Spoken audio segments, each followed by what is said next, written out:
Hello everyone. Okay, so we're on our 4th week.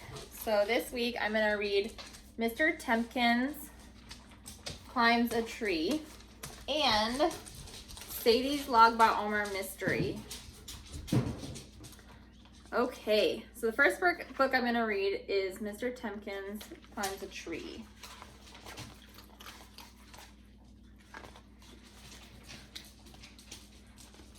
I'm sitting on the porch counting my trading cards when Mr. Tempkin walks by on his way home from synagogue. He lives alone in the house next to ours. As usual, he waves at me. "Hi, Marky," says Mr. Tempkin. "Ready to help?" "Ready," I say. "Mr. Tempkin, how old are you?" I ask as I come down the porch steps. "Not as old as Rip Van Winkle," chuckles Mr. Tempkin. But I'm getting close.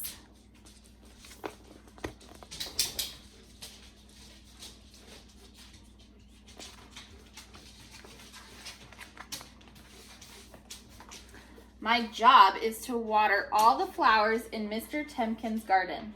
Mr. Tempkin fills the bird feeder. The birds twitter impatiently.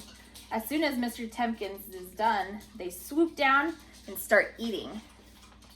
"Look, Marky, a cedar waxwing," Mr. Tempkin says, pointing as I stare at the beautiful bird. I've never noticed birds like this before.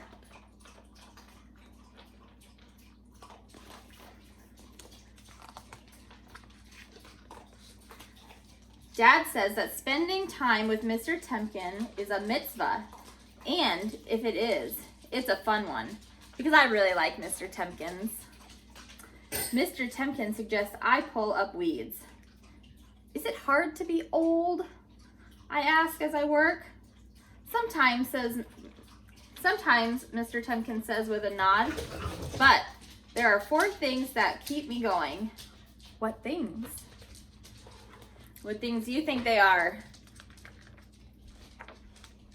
Let's find out. Okay, the first is walking to synagogue every morning. The second is smelling my roses. The third is listening to the birds. The 4th is you. "Me? There's nothing like having a friend," Mr. Tempkin says. "You're good company, Marky."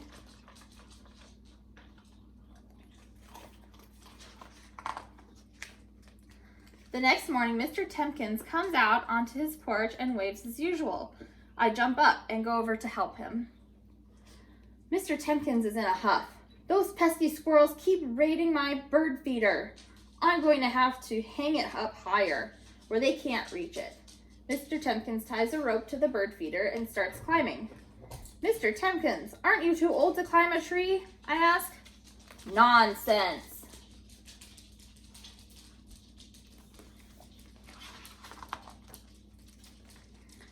Mr. Tempkin climbs higher and higher.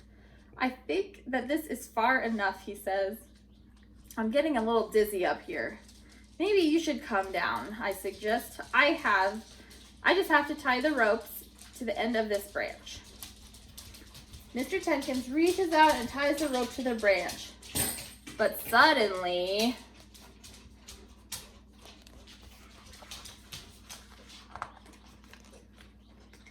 he loses his balance. Mr. Tempkin falls through the branches and leaves. He lands on the ground with a whump. I run over. "Are you okay, Mr. Tempkin?" "I'm fine, Marky, except for my ankle. I don't think I can stand up." "Don't move, Mr. Tempkin," I say. "I'll be right back."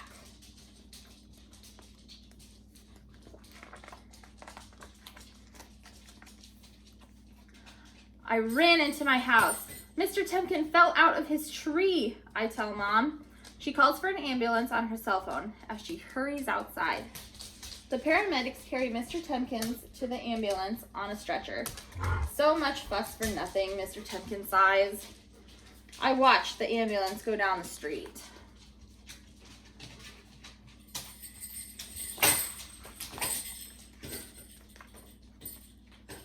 All day I wait for Mr. Tempkin to come back. I eat my lunch on the porch. I read my books. I watch the birds. But it's still empty.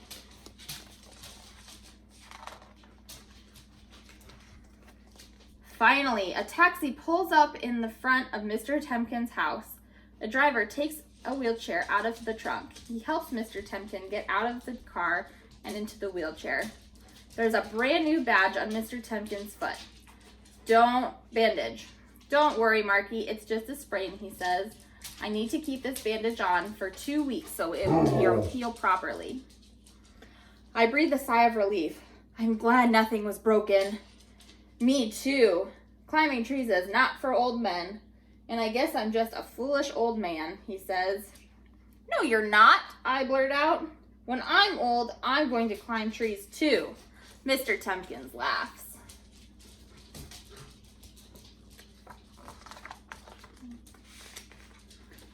What time is it? Mr. Tempkin asks, looking at his watch. I think I can make it to synagogue for the afternoon service. See you later, Marky. I watch as Mr. Tempkin pushes himself along in his wheelchair. But he only goes a few feet before he slows to a stop.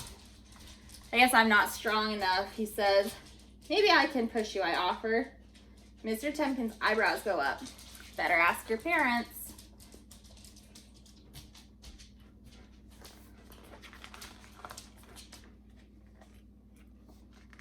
My mom says that helping Mr. Tempkin would make me a mensch.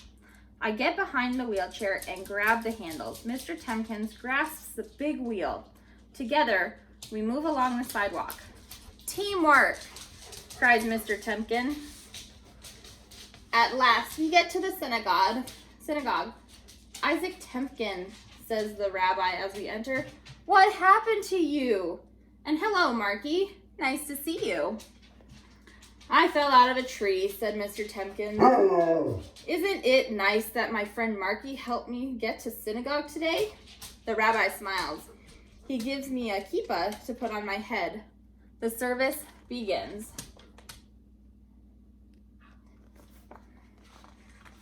My dogs are in full force today.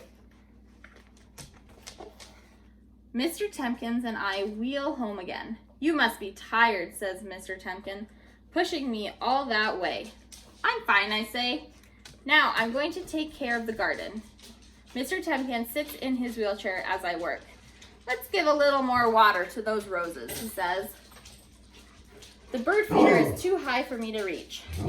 No climbing, says Mr. Tempkin. This time we'll use our heads. We find a small bucket and tie it to the end of a broomstick. Mr. Tempkin fills the bucket with bird seed, holds it up, and pours the seed into the feeder. The birds immediately fly down. Look, blue jays, says Mr. Tempkin. We both grin.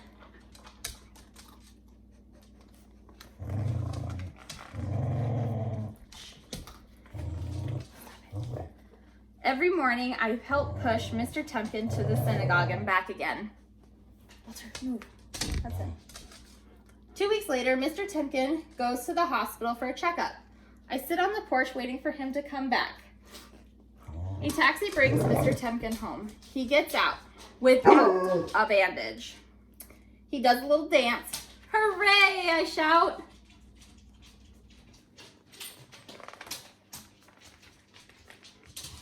Time for school. Mom and Dad watch from the porch as I get on the bus. Mr. Tempkin comes outside. Now it's my turn to wait for you, he says with a wink. As I climb onto my school bus, I can hear the birds sing. Mr. Tempkin is right. There's nothing like having a friend. The end.